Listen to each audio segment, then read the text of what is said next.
ഞാൻ മനസ്സിലാക്കുന്നത് ഇന്ത്യയിലെ തന്നെ ആദ്യത്തെ ലൈബ്രറി, പുസ്തക അല്ലെങ്കിൽ അക്ഷര വായനശാല.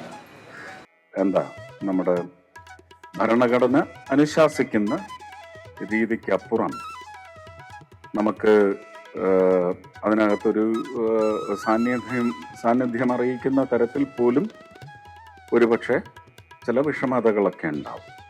അതൊക്കെ സ്വാർത്ഥമായ വിഷമതകൾ മാത്രമാണെന്ന് ഞാൻ ഇപ്പോഴും ഉറപ്പിച്ച് വിശ്വസിക്കുന്നു. ഇന്ന് ഇവിടെ വന്ന് ഈ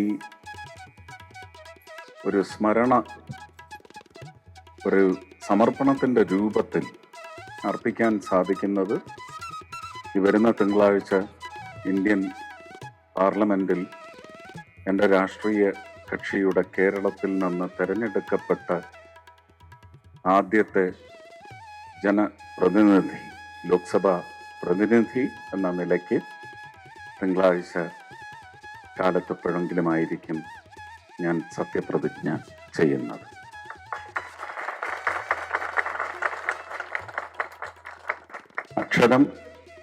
അക്ഷരം സൗകര്യപ്പെടുത്തി തരുന്ന ശബ്ദം, ഇത് രണ്ടും സമൂഹത്തിന് വേണ്ടിയാണെങ്കിൽ എനിക്ക് തോന്നി ഇന്നിവിടെ വന്ന് ഈ സമർപ്പണം നടത്തിയിട്ട് മാത്രമായിരിക്കണം സത്യപ്രതിജ്ഞയ്ക്ക് ഡൽഹിക്ക് പോകുന്നതെന്ന്. അത് എനിക്ക് സാധ്യമായി കിട്ടിയിരിക്കുന്നു. ഒഫീഷ്യലായിട്ട് തന്നെ എനിക്കത് ചെയ്യാനുള്ള അനുഗ്രഹം ഈശ്വരൻ തന്നിട്ടുണ്ടെങ്കിൽ ഇത്തരം പ്രവർത്തനങ്ങൾ അതിന് വലിയ വഴിയൊരുക്കിയിട്ടുണ്ട്.